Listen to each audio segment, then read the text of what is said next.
Bom, então, queridos, só recordando nossa aula passada, nós falávamos na aula passada sobre o início da execução trabalhista.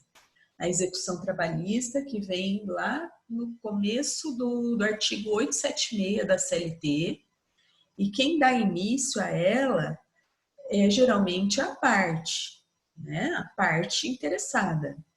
A CLT coloca uma ressalva de que o juiz pode ex officio dar início à execução trabalhista se a parte não estiver assistida por advogado. Então, assim, é uma situação de excepcionalidade. Antes da reforma trabalhista, esse 878 da CLT era assim: a execução será promovida pelas partes ou ex officio pelo juiz. A redação anterior era essa, tá? Agora, com a reforma trabalhista, tem esse porém, né? Será promovida pelas partes, permitida a execução ex officio pelo juiz ou pelo presidente do tribunal, apenas nos casos em que as partes não estiverem representadas por advogado. Então, geralmente, as partes estão assistidas, né, representadas pelo advogado, e o advogado basta que ele faça uma simples petição pedindo o início da execução. Vimos na aula passada também que é bem controvertida essa questão das partes apresentarem cálculos. Por quê? Muito embora a CLT tenha essa previsão, que as partes serão previamente intimadas a apresentar, deverão, né, apresentar seus cálculos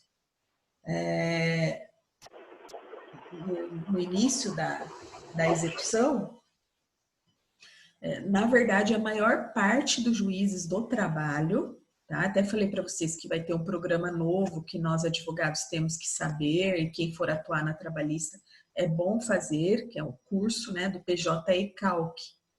Então, na maior parte das vezes, os juízes nomeiam contador, muito embora não haja essa disposição expressa na CLT.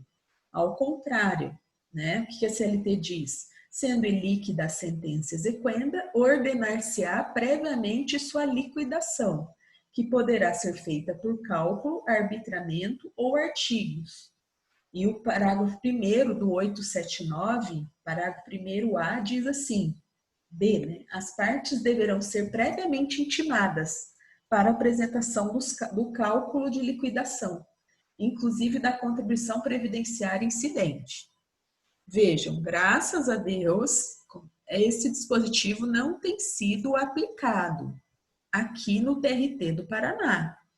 Se nós formos para São Paulo, outros regionais, vocês vão ver que alguns juízes aplicam à risca esse parágrafo 1º B do 879 da CLT, determinando que a parte apresente os cálculos. Por que isso é um complicador? Porque a parte reclamante, vejam bem, ela não tem condições.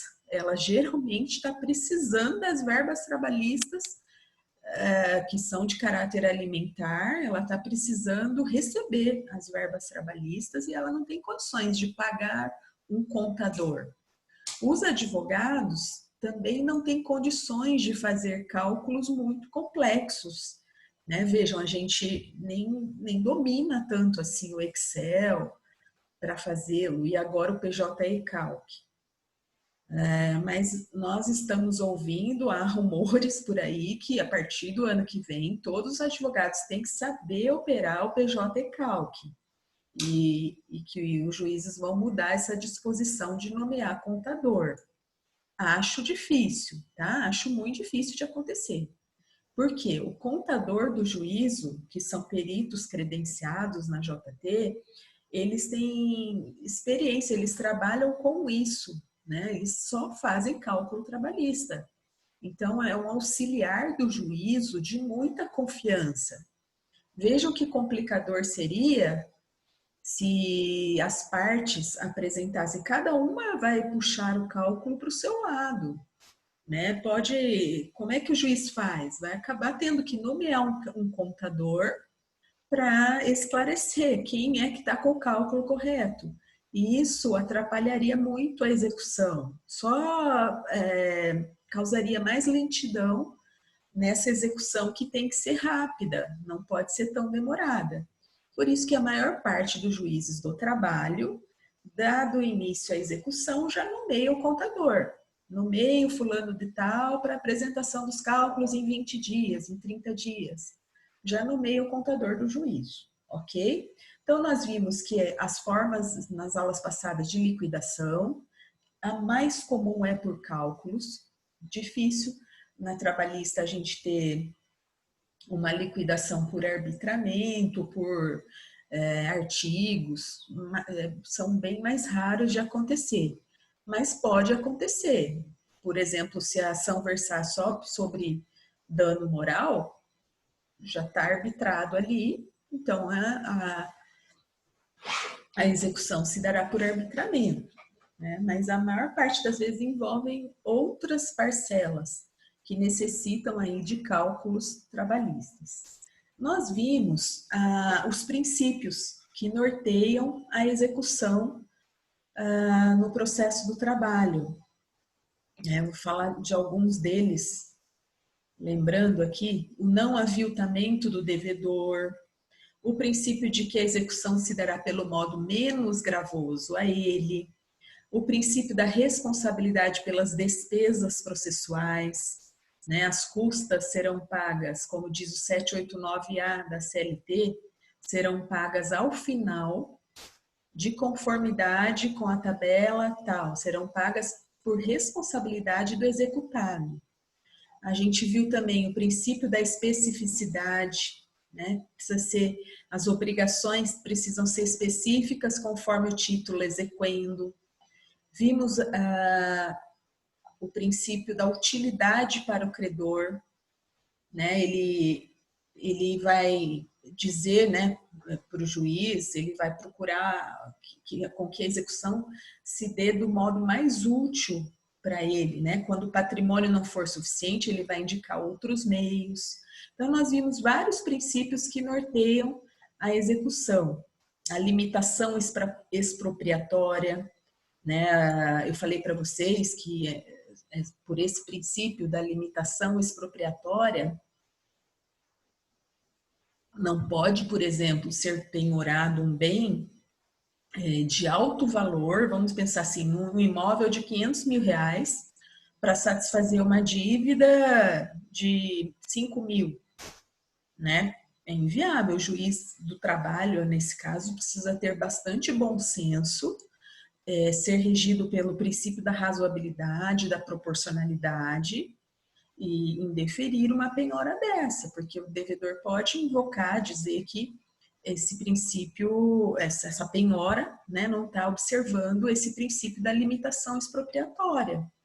É muito desproporcional à execução, certo? Penhorar um bem que é não sei quantas vezes, né, 1000 vezes maior do que o débito.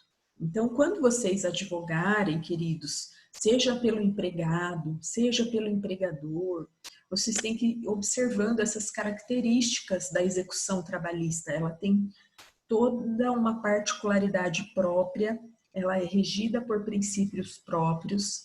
Vocês sabem que o credor trabalhista, né, ele busca algo que é de natureza alimentar. Então, vários dispositivos que a gente vai comentar na nossa aula de hoje, do CPC, muito embora se apliquem subsidiariamente na área trabalhista, alguns deles vão ser aplicados com parcimônia, tá? Por quê? Porque o credor trabalhista, ele é um credor específico, diferente do credor de uma dívida civil. Ele persegue créditos que são de natureza alimentar.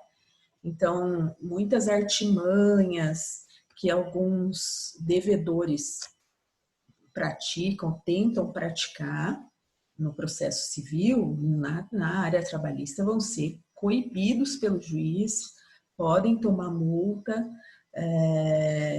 e não é raro, vocês vão ver isso, tá? As artimanhas que eles tentam, transferindo bens para esposa, irmãos, eu já tive casos para vocês verem de devedores, tá? Que transferiram os bens para um empregado, para outros empregados, o gerente da empresa, né? E a gente consegue detectar a fraude de execução. Hoje a gente tem muitos mecanismos, pelo Infojude, Renajude, a gente consegue detectar fraude e é só pedir que o juiz do trabalho decreta. Então, assim, vocês também vão se deparar com muitas empresas que já vêm com essa prática, já transferiram lá desde que o trabalhador estava trabalhando, os bens já não constavam no nome da empresa, já estavam em nome de terceiros. E daí é dificílimo essa prova, mas a gente tem que tentar comprovar as artimanhas, né? Eu tive um caso prático que, por exemplo, eu fiquei sabendo que o devedor tinha um numerário de quase R$ 1.000.000 no nome do pai. Olha só, colocou numa poupança no nome do pai. E um sócio, né? Lógico, sócio da empresa. E aí, quando eu pedi, o juiz ficou meio assim e tal, aí eu pedi a transação bancária, né, da data de tal a tal, e aí apareceu o dinheiro, tá? Menos, né, do que, claro, muito menos que isso, mas a gente conseguiu aí detectar a fraude. Então, é muito importante que vocês estejam atentos a tudo, tá? E hoje a gente vai falar, começando a nossa aula, aula 3, a gente vai falar das partes legítimas, né? Então, legitimidade ativa da execução. Regra geral é o credor, é o autor, né? A execução, a CLT diz que pode ser promovida por qualquer interessado ou ex officio pelo próprio juiz ou presidente do tribunal, como eu falei para vocês, desde que a parte não esteja assistida por advogado. Quando a CLT usa essa terminologia, qualquer interessado, o que ela quer dizer? O espólio, os herdeiros, os sucessores do credor. Deixa eu só colocar aqui o material para quem quiser ir olhando por aqui, tá? Quando a CLT fala de sucessores do credor, é aquela sucessão do processo civil, ok? Aquela sucessão que acontece, por exemplo, no direito das sucessões. Então, assim, o crédito, vamos supor, vocês estão advogando para um trabalhador aí que saiu de uma empresa de Apucarana e ele acaba falecendo. Então, vocês vão ter que ver certinho quem é o inventariante, geralmente a esposa ou o esposo, se for mulher, né? E aí é muito simples na execução trabalhista, basta que se junte uma comprovação de que é dependente, né? Uma certidão de casamento, uma certidão do INSS, que ateste que eles são os herdeiros, aí já o juiz do trabalho já manda modificar a capa. Esses dias eu juntei, né, a certidão de óbito. Esses dias mesmo eu fui intimada, fui cientificada pela família que meu cliente havia falecido. Aí eu juntei a certidão de óbito, o CPF RG da esposa, só, né? Falei, excelência, os filhos são todos maiores, então a sucessora direta é a fulana de tal. E aí juntei esses dois documentos, o juiz já mandou alterar o cadastro e ela passou a ser a parte, tá? Na execução. Então é muito simples isso. No processo civil é um pouco mais complicado, tem que juntar uma certidão do INSS e tal. No processo de trabalho é bem tranquilo, ok? Então, muito embora o crédito tenha essa natureza personalíssima no tocante ao trabalhador, podem ocorrer situações em que esse crédito passe para a família, certo? A questão de subrogação é de difícil aplicação no processo do trabalho, não existe, é muito complicado, não se aplica, tá? Professora, vocês podem ser questionados também por clientes assim. Doutor, eu tô com uma dívida com uma determinada pessoa e eu quero vender o meu processo trabalhista, eu quero dar o meu processo em crédito. Não pode, tá? Não pode devido à natureza personalíssima dessa execução. Então, vocês podem ser questionados, né, nesse período que as pessoas se endividam muito, e não pode, não, essa hipótese é vista pela doutrina com rechaço, tá? Não se aplica. O Ministério Público pode promover a execução? Pode, quando ele atua pelos menores, né? Quando ele, deixa eu só admitir mais pessoal que está aqui. Gente, então o Ministério, o MPT, quando que ele atua representando a parte como substituto processual? Vejam bem, lembrando lá do Código de Processo, tá? O substituto processual é aquele previsto em lei, tá? Ele atua em nome do substituído. Vocês sabem que é titular do processo à parte, salvo nos casos de substituição processual. E o MPT muitas vezes representa, então, um menor de idade que não contratou advogado. Ele pode dar início a essa execução? Pode. Quando mais é parte legítima o MPT?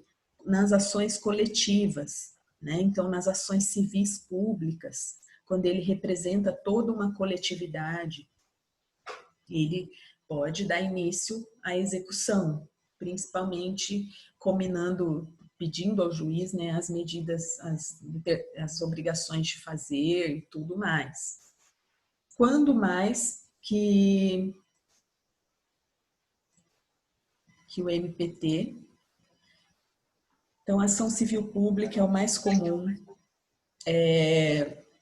Quando tem um termo de ajustamento de conduta, tá? Um TAC, que não foi cumprido por aquele devedor, né? Por uma empresa, vamos pensar assim, que foi o termo de ajustamento de conduta é aquele acordo, né? Que o NPT faz quando o devedor infringiu a lei. Vamos pensar que seja, por exemplo, um intervalo que a empresa não vem concedendo. Aí, pelo termo de ajuste de conduta, dá-se um prazo para essa empresa se amoldar às normas e voltar a cumpri-las devidamente dentro da lei, tá? De repente, sei lá, um prazo de 48 horas sob pena de execução do TAC, do termo de ajustamento de conduta. Então, o MPT, o que faz? Se a empresa não cumprir o que ficou ajustado no TAC, ele executa esse TAC na JT, tá? Combinando daí, pede para os juízes do trabalho as medidas coercitivas, né? Vocês sabem que o juiz do trabalho, ele tem amplos poderes, segundo 765 da CLT, para determinar multa combinatória, né? Determinar que se cumpra as execuções. E o TAC é um título executivo extrajudicial, nós comentamos sobre isso. Então, nas ações civis coletivas, existem execução e multas impostas pelo TRT, no caso do dissídio coletivo, aí seria uma hipótese em que o presidente do tribunal teria legitimidade para dar entrada na execução. Vejam que interessante, muito embora isso é raríssimo, isso seja de pouca aplicabilidade, tá? Raríssimo de acontecer. A União também é um outro legitimado ativo, tá? Eu dei para vocês o exemplo na aula passada Agora vocês sabem que é o Ministério da Economia, não é mais Ministério do Trabalho, né? Nós não temos mais Ministério do Trabalho no Brasil. Atualmente, Ministério da Economia. Vamos pensar que uma empresa, né, tá devendo lá junto ao fisco, junto à União. Todos os ministérios são pertencentes ao executivo. Então, a empresa ficou devendo multa por ausência de registro, não pagou. Então, isso se torna o quê? Um título executivo, uma dívida ativa da União. Quem é que vai ser o legitimado para ingressar com essa ação? O PFN, né? Procurador da Fazenda Nacional, que está lotado geralmente lá na Receita Federal, junto com os auditores fiscais e tudo mais. Então, PFN, vocês vão ver muitas ações quando vocês atuarem, né? Dificilmente eles vão à audiência, mas processos têm as pencas na Justiça do Trabalho com essa propositura pela União. Legitimidade passiva. Até grifei aí para vocês. Empregador, né? Tanto pessoa física como jurídica. Esse é o legitimado passivo por, digamos assim, o principal, né? Mas pode acontecer do espólio? Pode, né? Vamos pensar que o empregador pessoa física venha a falecer. Aí o espólio vai responder, certo? Né? Que fica lá a inventariante, os herdeiros, eles respondem pelo crédito trabalhista. A massa falida, né? A gente fica super triste quando uma empresa vai à falência, o ARJ. É muito difícil receber nessas situações, é quase que impossível de receber quando as empresas quebram, né? Isso tem acontecido muito desde da reforma e agora com a pandemia piorou bem mais, né? Além disso, na execução trabalhista como legitimado passivo, nós temos as empresas terceirizadas. Então, não raro vocês vão ver, né, e seja como da parte autora, vocês têm que ter esse cuidado, eu sempre falei isso para vocês nas minhas aulas, não é raro uma reclamação trabalhista ter 7 empresas, 8, 5, tá? Vocês como advogados, se atuarem pelo reclamante, tem que ter esse cuidado, escuta, vocês eram terceirizados? Não. A empresa tem outras filiais, ela tem outras empresas no grupo, vamos colocar todo mundo. Por que se faz isso? Para resguardar o patrimônio, né? Para resguardar a possibilidade de satisfação integral da execução, tá? Então, essa é uma dica que eu dou para os advogados de reclamantes. Advogados de reclamada, tem que ter esse cuidado de quando for para execução, por exemplo, vocês estão advogando para uma tomadora, né? Foi condenada subsidiariamente. Então, pera lá, o juiz não pode deixar que a execução seja perseguida em face dela primeiro. Vocês vão ter que ter esse cuidado de verificar, pera lá, mas já foram esgotados os bens em face da primeira reclamada, que é a terceirizada lá, a realmente empregadora do reclamante, ela realmente não tem nada no nome. Então, vocês vão ter que olhar o processo trabalhista, quando a tomadora for citada, para verificar se houve esse esgotamento de todas as vias em face da primeira empresa. Agora, quando for grupo econômico, não tem jeito, porque eles são solidários entre si. Então, a solidariedade entre as empresas não tem que observar aí ordem, todos vão ser citados ao mesmo tempo, certo? Alguma dúvida até aqui, queridos? Posso perguntar, professora? Claro, claro. Nessa Pode ordem, perguntar. tá? Nessa ordem, quando vai na busca de bens, o que se leva em conta? A empresa principal ou quem tem mais bens, que é mais aconselhável recolher? Olha só, em primeiro lugar, segundo o artigo, a gente já vai falar disso, tá, Cláudia? Mas em primeiro lugar na lei está o dinheiro, mesmo na execução provisória trabalhista. Ai, que bom que estão as três, que lindas. Quem é a outra? Li, quem está contigo, além da Letícia?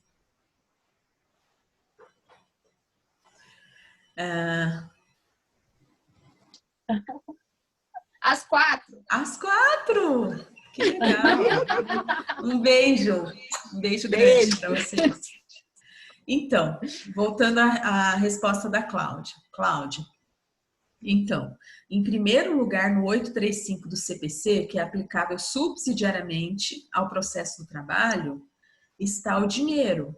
Então, vamos pensar, você é devedora numa execução trabalhista, você indica uma moto. O credor pode vir lá e dizer, não concordo, porque em primeiro lugar está o dinheiro, eu quero a pesquisa Bacenjude. O que é a pesquisa? O bloqueio Bacenjude. É que o juiz daí bloqueie qualquer numerário que tiver em conta no território nacional, tá?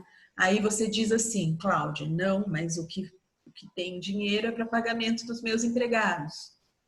Aí isso não pode bloquear, entendeu? Se você comprovar nos autos que aquele numerário ali que está na conta é para pagamento de empregados, aí você pode até indicar outro bem, entendeu? Mas, regra geral, nas execuções trabalhistas, a gente persegue sempre o que está em primeiro lugar na lei. Recentemente foi alterada a súmula 417 do TST, final de 2016.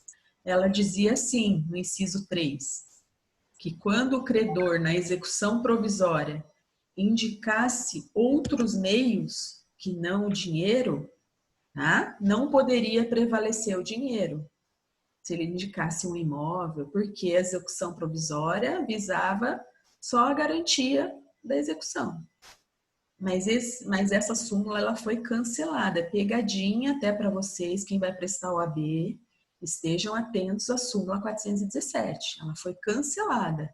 Isso quer dizer agora que se for bloqueado dinheiro, mesmo que o devedor na execução provisória venha indicar outros bens, vai prevalecer o dinheiro, mesmo na execução provisória. Voltando aqui então à nossa aula, eu estava falando para vocês dos cálculos, quando eles são homologados. Então, conhecidos os princípios, as partes envolvidas, prossegue-se na execução. O juiz do trabalho, então, vai optar, né, se ele abre vistas às partes para apresentar o cálculo ou não, tá? O artigo 884 da CLT possibilita a homologação direta dos cálculos pelo magistrado, com a possibilidade de eventual impugnação posterior, quando efetuado o depósito do valor em conta judicial ou realizada a penhora de bem no valor igual ou superior à execução. Então, alguns juízes, o que eles fazem? Eles homologam o cálculo de liquidação e aí intimam as partes, né? O devedor vai ter que garantir a execução e pode opor embargos em 5 dias. E aí o exequente também vai impugnar esses cálculos em 5 dias, tá? No mesmo prazo. Outros juízes aplicam esse dispositivo da CLT, que diz o seguinte: elaborada a conta, parágrafo 2º do 879. Elaborada a conta e tornada líquida, o juiz deverá abrir às partes o prazo comum de 8 dias para impugnação fundamentada com a indicação dos itens e valores objetos de discordância. O que pode acontecer, então, depois da homologação dos cálculos?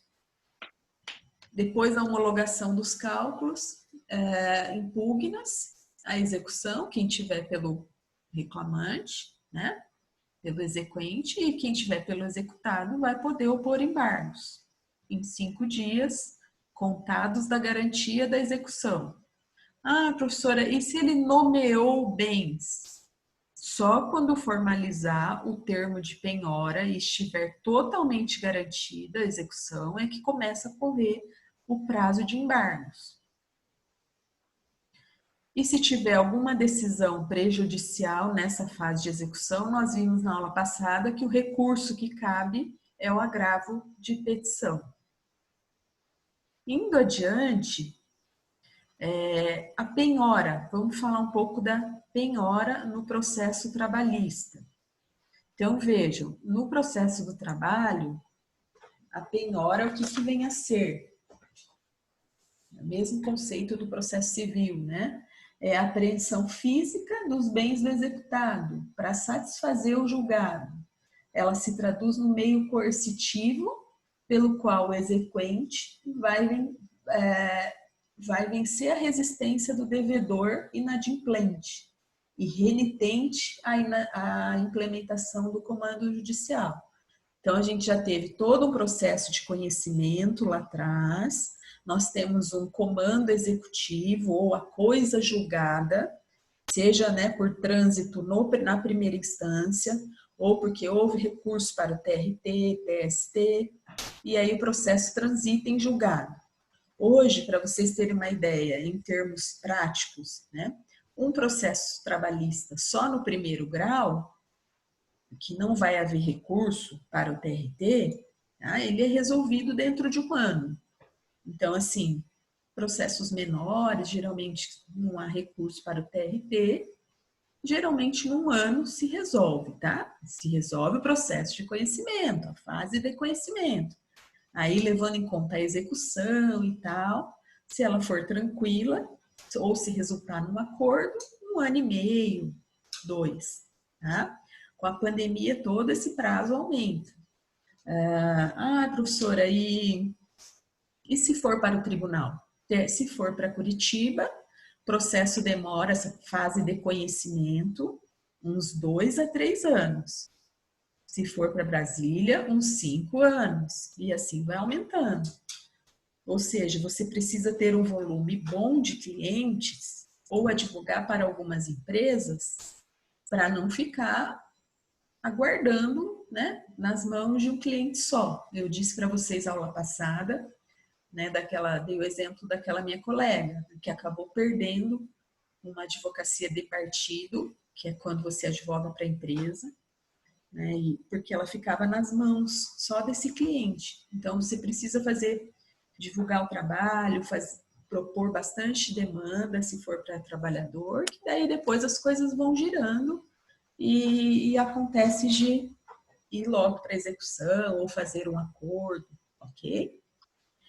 Então, a penhora, quais são os efeitos dela, tá? Quando se vai para a fase de penhora, numa execução trabalhista? Veja, primeiro de tudo, individualizar o bem ou os bens.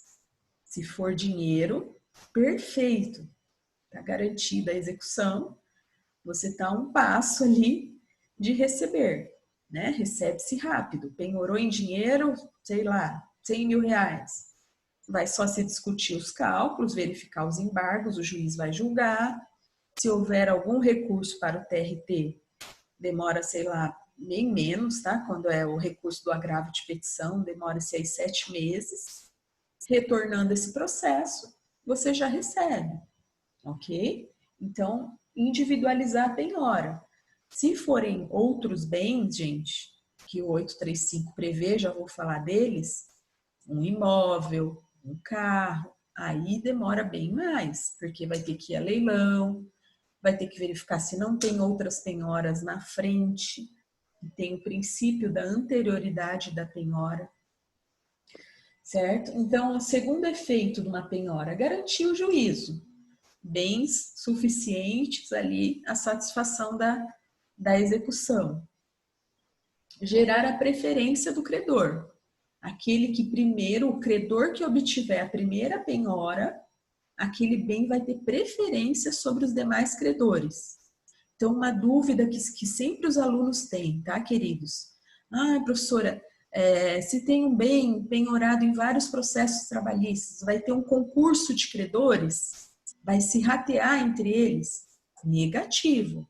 Não há concurso de credores no processo civil nem no trabalhista, salvo quando for a massa falida, RJ, né? Vai observar aquelas preferências lá do artigo 85 da Lei 11.101 de 2005, da Lei de Falências. Agora, em sede de execução trabalhista e civil, observa-se a preferência na penhora. Quem penhorou primeiro, o que acontece? Se tem lá 10 trabalhadores, um caiu na primeira vara, teve lá um leilão, digamos assim, 50 mil, satisfez a execução dele. O que sobrar dali, daquele leilão, vai para o próximo que está na fila, para o próximo que penhorou. É dessa forma, pela anterioridade da penhora, tá bom? Que se dá preferência ao credor. E o outro efeito da penhora é privar o devedor da posse de bens. Então, uma vez penhorado, constrito o bem, ele não pode, né, alienar. Se for um veículo, vai ficar lá no Detran bloqueado. Aquele bem fica impossível de que ele exerça, né, a posse e tudo mais, do bem penhorado. Aí a gente vai para esse 835 do CPC. Então vejam lá o 835 do CPC, porque a gente não tem uma ordem, como a Cláudia perguntou, né? Uma ordem trabalhista na CLT, nós não temos. Então, que ordem que a gente vai observar? Do 835 do CPC, que é o antigo 655, né? A penhora observará preferencialmente a seguinte ordem: dinheiro em espécie ou um depósito em aplicação de instituição financeira. Então, veja, gente, esse dinheiro pode ser garantia fiança, tá? Carta de fiança, equipara-se a dinheiro para todos os fins. Depósito em aplicação financeira, ok? Está em primeiro lugar. Aí, se vocês perguntarem, professora, essa gradação legal de bens do 835 é rígida? Não, ela é maleável. Isso já foi perguntado em concurso também. Ela não é rigorosa. Mas se você está advogando pelo trabalhador, você vai querer, em primeiro lugar, o dinheiro. Que é um... Gente, alguém está com o áudio ligado aí. Só pediria para desligar, por favor. Então, em primeiro lugar, está o dinheiro. Se você está advogando para o lado do empregado, essa vai ser a preferência. Depois, em segundo lugar, vem o título da dívida pública da União, Estados e DF. Esses títulos, né, que são as ações, nada mais são do que isso. Eles são bem antigos, tá? Dificilmente alguém ainda tem título da União, mas ele vem em segundo lugar. Em terceiro, títulos e valores mobiliários com cotação em mercado. Então, quem investe na bolsa, se o devedor tem investimento, por exemplo, na Petrobras, tem lá 10 mil ações, vem em terceiro lugar essa possibilidade de se penhorar. Então, a gente, como advogado de trabalhador, a gente sempre pede para o juiz, a Comissão de Valores Imobiliários, que o juiz, além de toda a pesquisa e bloqueio, Bacenjude, Renajude, cartório de registro de imóveis, a gente pede também que se oficie a Comissão de Valores Imobiliários para saber se não há aplicações do devedor em bolsa. É muito importante isso. E se ele declara imposto de renda, a gente também pede para a Receita Federal as últimas 10 declarações. Se ele declara, ele vai ter declarado esse investimento, ok? Veículos vem em quarto. Veículos, gente, o grande problema do veículo que eu vejo, tá, na prática, geralmente quando as empresas nomeiam a penhora veículo, é aquele veículo que a empresa já rodou um monte, já está sucateado, já tem lá, passou dos 100 mil, são veículos terríveis. Dificilmente uma empresa vai nomear a penhora um veículo novinho, tá? A não ser que vocês advoguem contra essas concessionárias de veículos, locadoras, aí tudo bem, mas contra a empresa, ela vai pegar aquele veículo ali que todo mundo usa no dia a dia e é esse que ela vai indicar. Mas quando nós não temos saída, não encontramos nada, então vamos em cima dos veículos, das motos. Vamos pensar que vocês estão advogando contra uma empresa de vigilância. O que mais elas vão ter de bens são as motocicletas, né? Que os vigilantes sempre andam com as motos da empresa, com os veículos, e pode ser que você pegue um veículo novo, tá? Depois nós temos os bens imóveis em quinto. Em sexto, bens móveis em geral, né? Que também é meio complicado, porque você pode pegar uma máquina da empresa, a não ser que seu cliente fale, doutor, tem muita comercialização, é uma máquina de última geração, é um aparelho lá de ressonância magnética, vamos pensar assim, né? Que novíssimo no mercado. Então, você vai querer, né? Semoventes, o que são semoventes?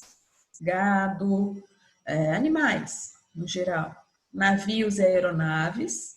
Depois as ações em sociedades, né? As ações em que ele seja sócio. Em nono lugar. Em décimo, percentual de faturamento da empresa devedora. Então, muitas vezes eles são sócios e retiram lá um percentual, um prolabore. Pedras e metais preciosos, né? Aliás, não sei se vocês viram, estão indo a leilão, esses tempos falou no noticiário, dias atrás, do Cabral, né? Lá do Rio de Janeiro, as joias caríssimas que ele comprava para a esposa, né? Então, anéis de diamante e tal. Então, imagine se o devedor, você ficar sabendo que ele tem, isso pode ser penhorado também, ou barras de ouro. Direitos aquisitivos derivados de promessa de compra e venda, né? Então, de repente, ele ainda não tem um novo imóvel, mas você sabe que ele está comprando. Ou está com alienação fiduciária em garantia, tem um imóvel financiado. Então, maravilha, né? O que acontece? Muitos alunos têm essa dúvida, tá, queridos? Professora, não pode penhorar bem com alienação fiduciária. Pode sim. Está aqui o inciso 12 do 835. Pode se penhorar bem financiado. A única coisa é que você se resguarda nos direitos ao que foi pago, entende? O bem ainda não é do devedor. O devedor financiou, então o bem é do banco. Só quando ele quitar o bem, né, e você tem direito naquilo, quando for quitar, você vai ser o primeiro ali que vai ter direito ao bem. E outros direitos, certo? Então, essa ordem apresentada, ela vai atender o princípio da execução menos gravosa. A gente tem que verificar com a parcimônia do que eu falei, com a ponderação de interesses, que o juiz vai verificar qual que ele vai deferir ou não. Hoje, por exemplo, queridos, eu fiz um pedido numa execução, são 7 empresas em recuperação judicial. A 8ª né? Eu consegui a desconsideração, não encontramos nada da 8ª, mas eu consegui a desconsideração da pessoa jurídica, do sócio. E aí eu fiz um pedido de bloqueio em conta. Mas eu vi que depois foi protocolada já a petição na sequência, dizendo que não podia, que é pelo princípio da execução menos gravosa do devedor, ou seja, ele estava de olho, né, no que eu ia solicitar. Agora eu estou esperando a decisão do juiz. Então o juiz vai dizer não, em face do princípio da execução menos gravosa, ele tem direito a indicar outros bens. Difícil, tá? A maior parte dos juízes, e desse meu caso hoje, é bem de aplicar os preceitos trabalhistas. Então, dívida de natureza alimentar, de natureza de subsistência, o juiz vai determinar, sim, a penhora em numerário do sócio. Acaba determinando, tá? Salvo alguns juízes esparsos. Vocês sabem que a gente tem decisão para todo gosto. Pode acontecer dele não deferir esses pedidos, mas é muito raro, ok? Sempre que a gente persegue o dinheiro, os juízes deferem. Bom, o executado, quando ele é citado, tá? Lá no 883, o que diz o 883 da CLT? Vejam lá, vou ler para vocês. Não pagando o executado, nem garantindo a execução, seguir-se-á a penhora dos bens, tantos quantos bastem ao pagamento da importância da condenação, acrescida de custas, juros de mora, sendo estes, em qualquer caso, devidos a partir do ajuizamento da reclamação. Então, veja, o oficial de justiça, ele sai com o mandado, aliás, gente, excelente cargo no judiciário trabalhista, tá? Excelente cargo, analista oficial. Tem 24 TRTs no país, ou seja, é um concurso que tem muito. E pasmem vocês, esse sujeito, ele tem 20 mandatos para cumprir por mês. Então, é muito tranquila essa função. Você cumpre lá a sua cota, você vai ficar com os outros dias todos livres, ele não cumpre expediente forense, como o analista judiciário, né? Ele acaba com a atividade externa, ganha uma FC, que é a função FG, uma função gratificada por ter veículo, né? Então uma indenização que o TRT paga. Hoje acho que está ganhando um oficial de justiça, da Justiça Federal e do Trabalho, que é a mesma coisa, em torno de uns 14 mil. Tá? Então é um cargo assim bem filé, tá? Para quem quiser prestar. Ele vai cumprir, o analista oficial de justiça, ele vai ter que cumprir esse 880, tá? Ele vai citar, a citação é pessoal na Justiça do Trabalho, nesse caso, tá? Porque a gente não está falando da notificação, lembrem disso, não confundir com o processo civil. No processo civil, a citação é lá no começo do processo de conhecimento. Lá no começo do processo de conhecimento trabalhista, nós falávamos em notificação do réu, que vai via postal, né? Aqui não, nós estamos falando da citação propriamente dita, a citação do devedor. E no caso trabalhista é diferente do cumprimento de sentença civil. Lá no cumprimento de sentença, no processo civil, pode o advogado, se ele tiver procuração nos autos, ele pode ser citado. Aqui não, tá? Na trabalhista não pode o advogado ser citado, é o réu mesmo. Então, o oficial vai com o mandado até a empresa e diz, olha, se em 48 horas o senhor, o gerente, quem, né, não cumprir esse mandado, eu vou retornar e penhorar tantos bens quantos bastem. Então, esse é o maior trabalho do analista oficial, né? Porque eles são oficiais avaliadores. Veja bem, muitas vezes ele retorna na empresa, daí tem todo um maquinário, ele que avalia, ele vai ter que ver esse valor, quanto que está na internet, quando é imóvel, ver numas 3 imobiliárias mais ou menos o preço de mercado, e ele dá o valor, é o oficial de justiça avaliador. Então, eu já falei para vocês do meu ex-cunhado Thales, né? Então, o Thales, ele é oficial avaliador, o Thales Moraes. Ele trabalha, né, na Justiça do Trabalho, mas a profissão que ele mais gosta é lecionar. Então, ele hoje é um professor conhecido aí no país todo, porque ele trabalha naquele estratégia, professor de direito administrativo. Então, é uma profissão assim que permite o analista oficial, que permite que você exerça outras, né? Docência, um mestrado e tudo mais. Então, veja bem, o oficial volta e penhora tantos bens quantos bastem para a garantia da execução. Ah, mas e se houver excesso? E se houver nessa avaliação preço vil? Tudo isso o devedor poderá discutir nos embargos.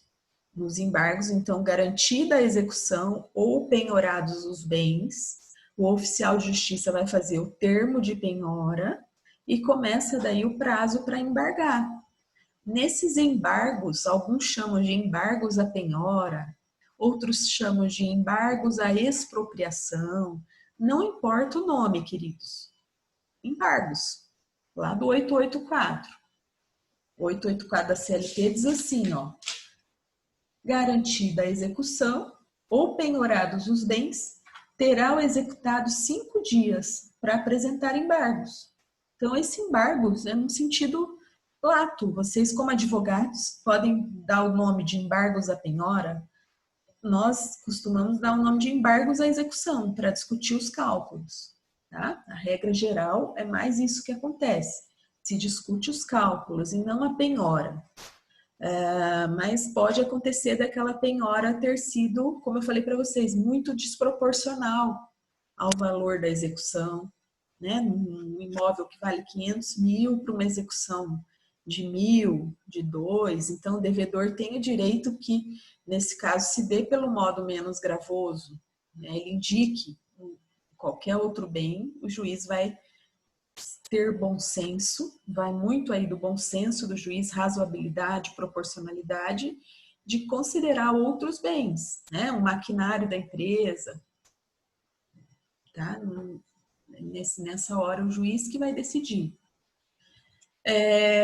E aí, a gente tem a novidade da reforma trabalhista, né? Que veio lá, a SOJ 59 da SDI 12 do TST, ela já veio lá com o novo CPC, em 2015. Olha o que ela diz.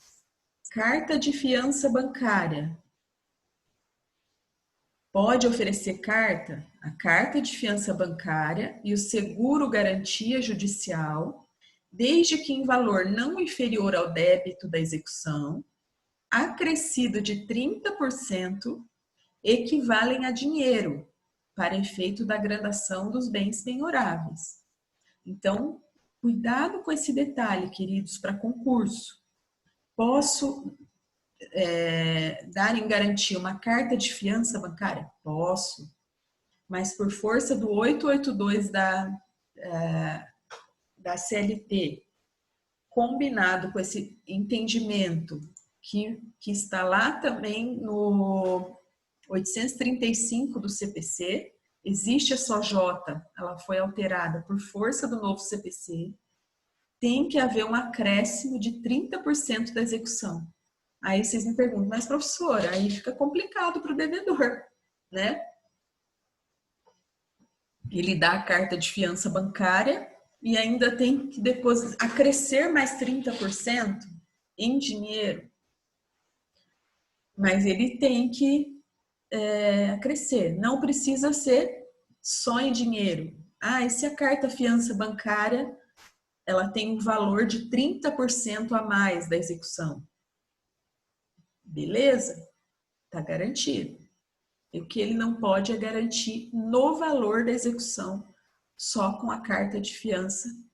Ele tem que acrescer mais 30%. É como se o trabalhador, o exequente, tivesse aqui uma garantia, tá? Um pouco maior, caso essa carta fiança dê qualquer problema, ele tem esses 30% a mais, ok? Então, muito cuidado com a SOJ 59 da SDI 2 do TST. Então, o seguro garantia deve ser aplicado em compasso com essa regra. Ela está no parágrafo 2º do 835 do CPC. A CLT não disciplina uma forma de intimação do executado sobre a penhora, né? Então, vocês são oficiais avaliadores, um exemplo.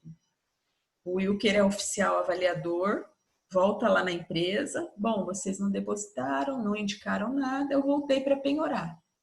Aí o Wilker vai penhorando tudo, avaliando,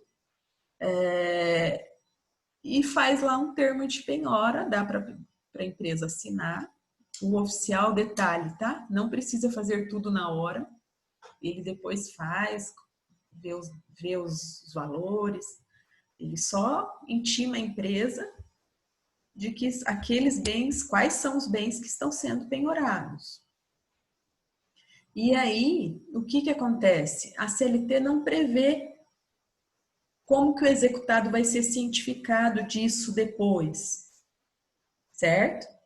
Ela não prevê, mas o 841 diz assim, ó, formalizada a penhora, 841 do CPC, formalizada a penhora por qualquer dos meios legais, dela será imediatamente intimado o executado. Então, o CPC assegura de aplicação, vocês sabem que o CPC é de aplicação supletiva no processo trabalhista, ele assegura essa intimação do executado. Aí o Wilker, como oficial avaliador, diligente que ele vai mandar o termo de penhora lá com todos os bens certinho. Antes nós tínhamos, tá, queridos? Antes é bem antigamente mesmo, a gente tinha avaliadores na Justiça do Trabalho. Mas já faz muitos anos, que o oficial é avaliador, certo? Que o oficial de justiça é avaliador. Se vocês forem prestar concurso nessa área, na lista oficial, vocês têm que estudar lá um artigo que diz que o oficial de justiça na Justiça do Trabalho também é avaliador. E o que diz mais? A intimação da penhora será feita ao advogado do executado ou à sociedade de advogados a que ele pertença. Aqui pode o advogado ser intimado. Então, cuidado. Ele não pode ser citado do início da execução pelo seu advogado. Essa disposição não se aplica ao processo de trabalho porque a citação é pessoal. Mas a intimação sobre a penhora, se o oficial já sabe quem é o advogado do processo, pode remeter lá para o escritório. Não tem problema nenhum isso. Se não houver constituído advogado nos autos, o executado será intimado pessoalmente, de preferência na via postal.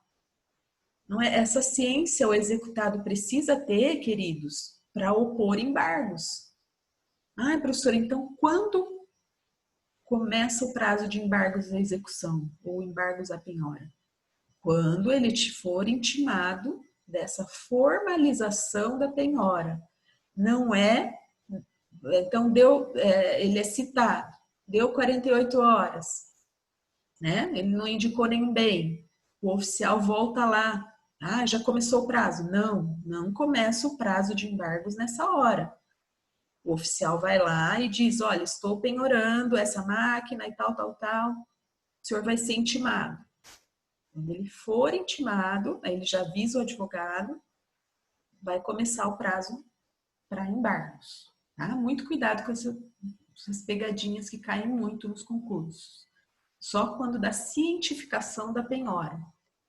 E aí nós vamos, queridos, para os bens impenhoráveis. Então, aqui quem advoga para a empresa, né, já vai vai atrás desses bens para poder fazer os seus embargos.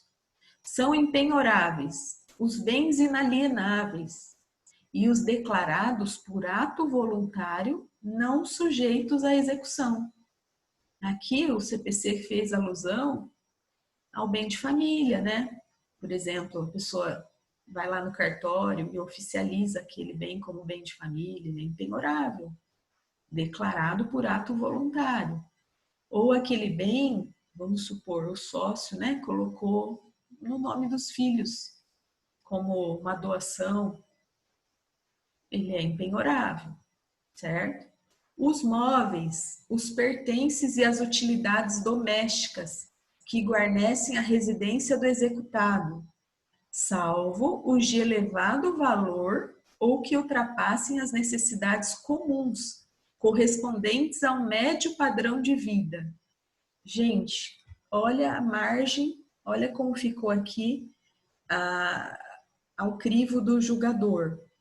Vejam, o legislador não definiu o que é elevado valor, que ultrapassa a necessidade comum de um médio padrão de vida. Então vai ficar aqui ficou uma lacuna para o julgador, para o intérprete preencher. Tá? Por exemplo, eu entendo, aqui entra o bom senso do juiz do trabalho. Né? Vamos supor, tem lá 2 geladeiras, megas, né, moderna, ou uma mais velha, uma moderna. Então, pode penhorar uma delas. O devedor, né, vai o oficial na casa do sócio, certo? E se depara ali com vários televisores, né? Com sei lá, com luxo mesmo. Aí, esses bens, alguns bens podem ser penhorados, tá? Aí vai olha só, o oficial de justiça também vai ter que ter aqui muito bom senso, certo? Para não invadir a privacidade desse devedor. É complicado, tá, gente? Oficial de justiça avaliador nessa parte é bem complicado. Pode ir até a residência só com ordem do juiz, o juiz só vai deferir isso havendo indícios fortes de que o devedor é uma pessoa bem de vida e tem vários bens excedentes, certo? Então é bem complicada essa questão de imóveis. Os vestuários, bem como os pertences ao uso pessoal do executado, então não se penhora, salvo de elevado valor. Então, altos casacos de couro, podemos pensar nisso. Os vencimentos, olha lá. Então, por exemplo, tem devedor que já é aposentado, o subsídio, o soldo dos militares, os salários, as remunerações, os proventos de aposentadoria. A gente já vai comentar desse dispositivo, tá, queridos? Temos decisões nos TRTs já penhorando salário. Mas, assim, o juiz coloca a princípio da ponderação de interesses, tá? Verifica-se ali, por exemplo, que o devedor recebe 15 mil reais. Então, não vai tudo isso para a sua subsistência. Defere-se a penhora em 30%. O percentual que a jurisprudência tem adotado é 30%, tá? Da penhora de salário. Agora, vamos pensar que esse devedor recebe por mês 2 mil reais. É difícil um juiz que vai deferir essa penhora de salário. Então, eu volto a falar para vocês, vai do bom senso aqui do julgador, ok? Mas a aposentadoria é muito difícil, porque pensões. Vejam lá, ó. Bem como as quantias recebidas por liberalidade de terceiro, destinadas ao sustento do devedor de sua família, os ganhos como trabalhador autônomo e os honorários de profissional liberal. Vejam, honorários advocatícios podem ser penhorados? Nós vimos, teve uma decisão do STJ, eu coloquei, acho que até no meu Face essa semana, saiu uma decisão do STJ sobre isso, E o STJ entende que honorários advocatícios não tem. A ministra Nancy Andrighi, tá? Nancy Andrighi, do STJ, foi um voto dessa semana, procurem até para ver, foi de 7-6, ela que desempatou isso, dizendo que honorários advocatícios não têm a mesma natureza de verba alimentar de caráter familiar, que não é a mesma coisa, tá? E por isso ela determinou que não tem a natureza de verba alimentar e por isso disse que poderia ser penhorado, foi uma coisa assim, tá? Então, honorários de profissional liberal, a gente tem que ter cuidado aí, que foi tratado pelo STJ essa semana. Não tem sido tratado como salário. Professora, Pois não. vou fazer uma pergunta. Primeiro, eu queria saber o que é essa fiança bancária, exatamente. E a segunda pergunta é como que funciona essa declaração voluntária? E se tem um limite de itens, bens que podem ser listados? Porque isso ficaria uma brecha, né, para a pessoa que tem a devida informação maldosamente assegurar patrimônio. Uhum. Não é? Entendi a pergunta. A primeira pergunta sua, com relação à carta de fiança bancária. Cláudia, é uma carta que os bancos dão para o devedor, tá? É uma carta, é como se o devedor fizesse um empréstimo, o banco assegura aquele valor através de uma carta, de um documento, certo? Um título ali que o banco dá, assegurando aquele valor ao devedor. Então, de posse dessa carta, o devedor junta no processo e garante a execução daquele trabalhador, tá? Uma espécie de um empréstimo que ele faz junto ao banco e a instituição bancária dá esse documento para ele. A carta de fiança bancária, ela foi um grande avanço trazido com a reforma trabalhista, porque ela não era admitida, tá, Cláudia? Até 2017 era só no cash, só no dinheiro mesmo. Então a reforma trabalhista avançou muito com a história da carta bancária, a carta de fiança. Foi um grande avanço, porque muitas vezes o devedor não tem como garantir, a não ser por uma instituição bancária, certo?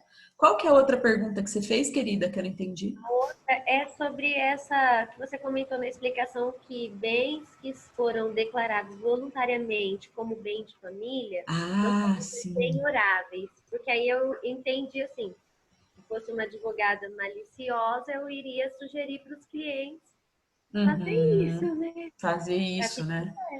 é, Os bens, Cláudia, primeiro que bem de família, eu vou explicar logo abaixo, tá? Bem de família, querida, é um único bem, tá? Um único bem que ele destina à moradia da sua família. Ou que ele, por exemplo, tá, Cláudia? Ele tem aquele bem, a família não está morando, mas daquele rendimento ali, daquele aluguel, ele paga o aluguel para sua família. Então, esse é o bem de família. Ele pode ser voluntariamente colocado em cartório? Pode, mas ele tem restrições. É um único bem ao qual a sua família mora ou que a partir dele você custeia a subsistência da família. Então, o cara que tem 3 já ferra tudo, tá? Você entendeu? Aí já pode não é. destacar. É Ele... só o bem imóvel, né? Não é como Isso, imóvel. um Ah, único tá. bem imóvel, tá? Agora, tem outras formas de você Tem devedores que colocam, por exemplo, o bem para os filhos. Você entendeu? Com aquela reserva de usufruto. Esse bem também é impenhorável. Nossa, Um verdade. bem com a reserva de usufruto para os pais. Sim. Você entendeu? É uma forma que o devedor tem de ficar tranquilo. Coloca o bem no nome dos filhos, com reserva de usufruto para o pai. Em tese, esse bem não é penhorável. Tem o seguro de vida, as ferramentas para o trabalho, quantia depositada em caderneta de poupança, até o limite de 40 salários. Aqui, Cláudia, é outra artimanha que o juiz vai ter que ponderar muito no caso concreto. Tá, queridos? Porque veja bem, essa caderneta de poupança até o limite de 40 salários, tem juiz do trabalho que observa bem essa aplicação, certo? Se, por exemplo, eu coloquei aqui para vocês aqui embaixo, ó, o juiz do trabalho aplica todos esses preceitos da empenhorabilidade com reservas, utilizando-se do bom senso e da razoabilidade, considerando-se o caráter alimentar do crédito trabalhista. Com relação, por exemplo, às máquinas, ferramentas para o trabalho, Cláudia, essa só se aplica ao prestador de serviço pessoa física. Tá? Então, o devedor é pessoa física e utiliza aqueles instrumentos ali para o exercício da sua profissão. Vamos supor, Cláudia, você é devedora, mas você está com escritório de advocacia, seu computador é impenhorável, seus móveis para atender o cliente, porque você usa para o exercício da profissão. Agora, o maquinário da empresa, isso negativo, é penhorável. Quanto ao salário, ó, parte da doutrina e jurisprudência tem admitido a penhora em percentual. Um percentual, levando em conta a capacidade econômica de ambos, né? É possível a penhora em parte, sim, do salário. Geralmente tem sido 30% a jurisprudência. O juiz vai ponderar os interesses em jogo nessa situação. Temos devedores, queridos, tem devedor aí que está pior que o reclamante. Tá? Eu fui fazer uma audiência certa vez, e que o trabalhador já tinha conseguido um novo emprego e tal, e a empresa era uma transportadora, já tinha perdido todos os caminhões. Ele chegou chorando na audiência, não tinha dinheiro para pagar advogado, não tinha dinheiro para pagar o contador, ele foi sem advogado na audiência. Então o juiz falou assim, nossa, eu estou vendo aqui na situação que o senhor está pior que o exequente. Hoje em dia tem muito devedor que está pior que o... Tá? Então, de repente, o sujeito ficou, o devedor, né, tem um servicinho que ele pegou aí, ele vai ganhar 2 contos. Então, o juiz não pode determinar a penhora desse salário. É só quando forem salariões mesmo, né? O sujeito ganha aí seus 12, 15 paus. E aí uma parte dessa pode ir para o credor, por que não? Ó, e essa da caderneta? Olha o que eu coloquei aqui para vocês. Se o dinheiro estiver em caderneta de poupança e aplicações financeiras, pensamos que ele não estará protegido pela empenhorabilidade, uma vez que perde a natureza alimentar de salário. Quando a lei fala até 40 salários, porque isso é de natureza alimentar daquele devedor, tá, queridos? Mas vamos pensar, faz um Bacenjude e tem lá uma aplicação em renda fixa, outra na poupança, aí não é mais caráter, tá? Então o juiz do trabalho deve interpretar com muita cautela, extrema cautela, esse 833-10 da caderneta de poupança. Bem de família. O bem de família, estou quase terminando, tá, queridos? O bem de família é um prédio ou parcela do patrimônio que os cônjuges ou entidade familiar destinam para o abrigo e domicílio dessa. Então, é só esse bem que é empenhorável, certo? Salvo, né, a penhorabilidade por impostos. Queridos, sobre essa questão, atentem-se para a súmula 364 do STJ, que estende esse conceito de bem de família a pessoas solteiras, a viúvos, a divorciados, tá? Todo mundo, pela nossa Constituição Federal, princípio da dignidade da pessoa humana, tem direito a um abrigo, e a esse abrigo próprio, a residência da família, família entende-se uma pessoa só também, a destinar aquele bem que ele fique incólume, que ele não sofra nenhuma execução, constrição judicial. A súmula 486 do STJ diz que é empenhorável o único imóvel residencial do devedor que esteja locado a terceiros. Olha que interessante. Mesmo que esse imóvel único está alocado, desde que a renda obtida com a locação seja revertida para a subsistência da família.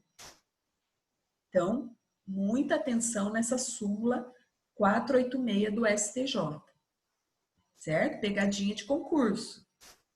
E eu coloquei lá na atividade de propósito, perguntando isso, quem for fazer a atividade, tá? Há doutrinadores que sustentam a inaplicabilidade do bem de família na Justiça do Trabalho.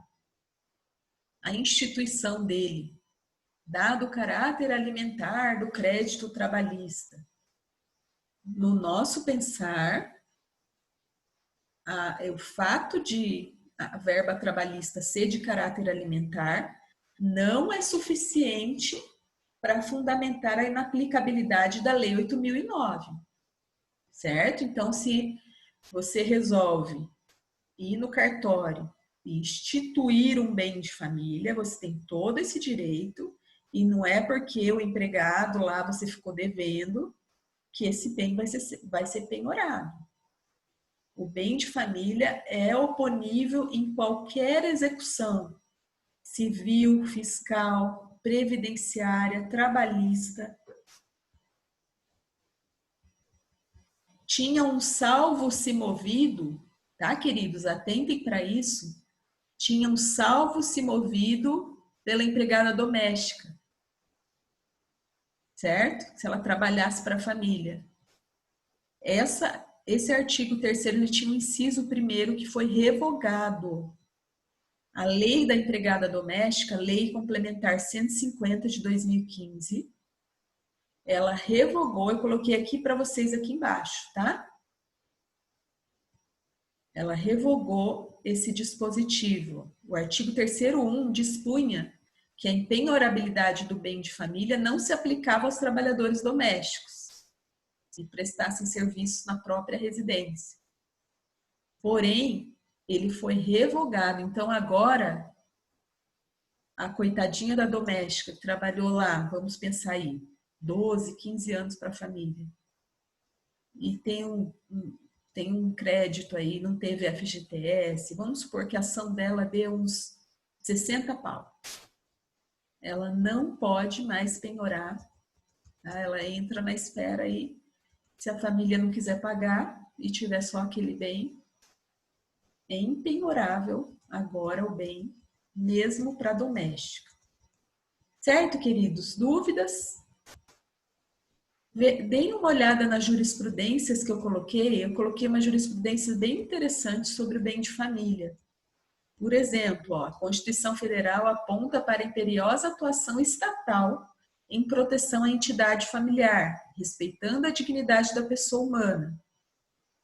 Nesse caso, o reconhecimento da empenhorabilidade do bem de família não se limita à existência de apenas um imóvel, mas sim à utilização de um deles como residência familiar, o que não foi devidamente comprovado nos autos. Então, júris do nosso TRT recentíssima.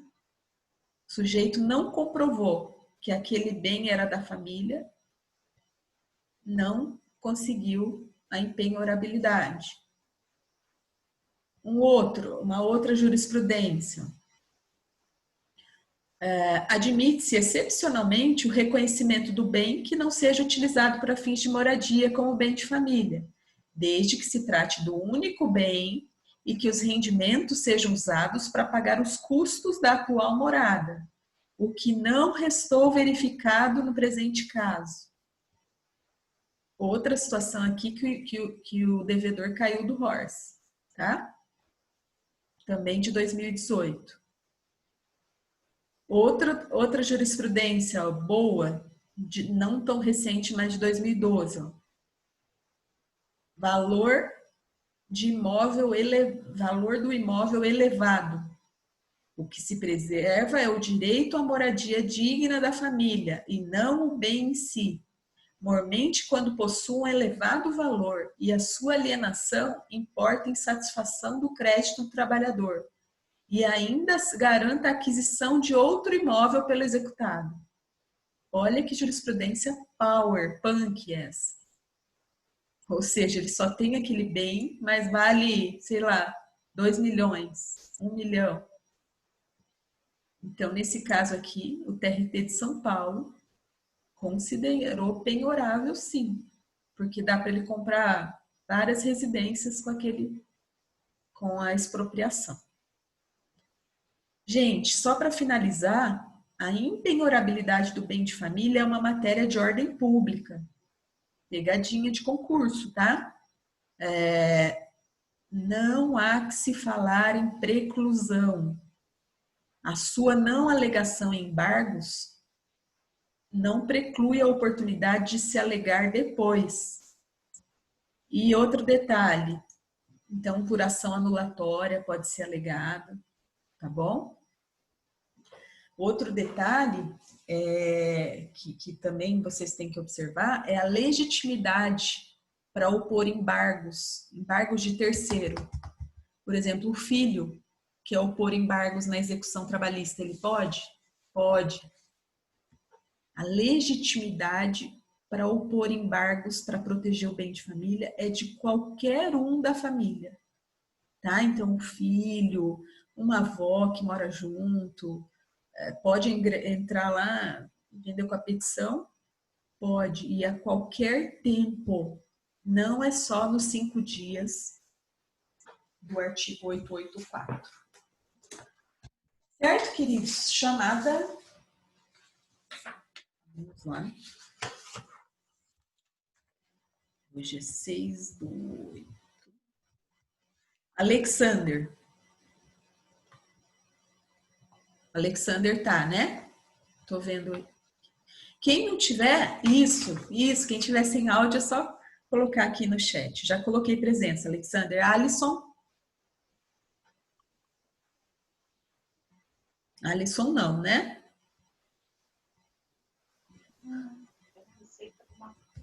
André Henrique? Também não. Bernardo? Faz chamada, bichinha, é terrível. Olha lá. Bernardo? Só conectado, aí não tá. Você viu? Bruna? E é oficial disso. Bruna, não. Carlos Alberto? Só tá conectado. Carlos César? Carlos Alberto tá, já te vi. Carlos César? Daiane? Não, mas o áudio tá liberado. Daiane? Eu falo. Djalma? Djalma não. Eliane? Elivelton? Presente. Emerson? Presente. Aí, doutor Emerson. Erielton? Opa, estamos presente. Aqui. Fabiana? Sim. A Fabiana tá também, já te vi, Fabiana. Gabriela? Geisiane? Presente. Também tá. Giancarlo? Presente, professor. Graziele.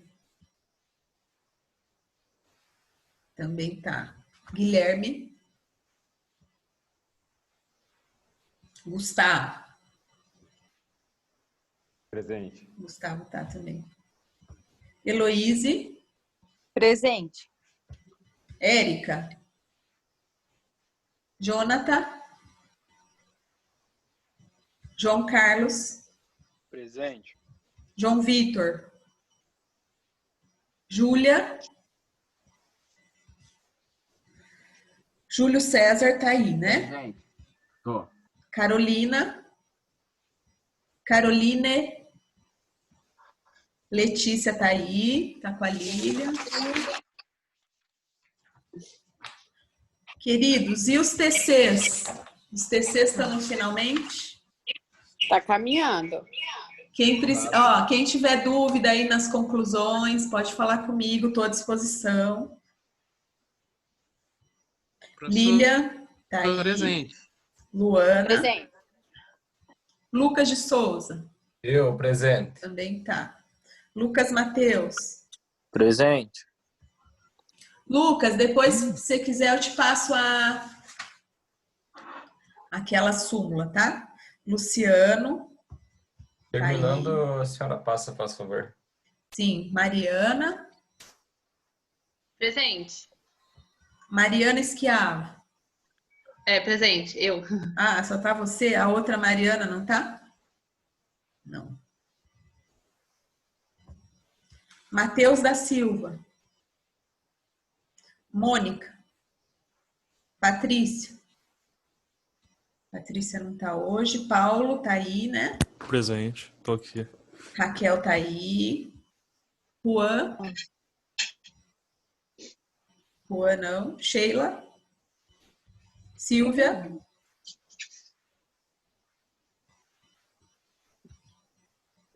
Matheus da Silva tá. Silvia não tá. Thaís. Presente. Thales. Presente. E o Wilker. Tá aí também. Joia, alguém não respondeu? Vamos fazer nossa fotinha? Quem pode olhar aí na tela?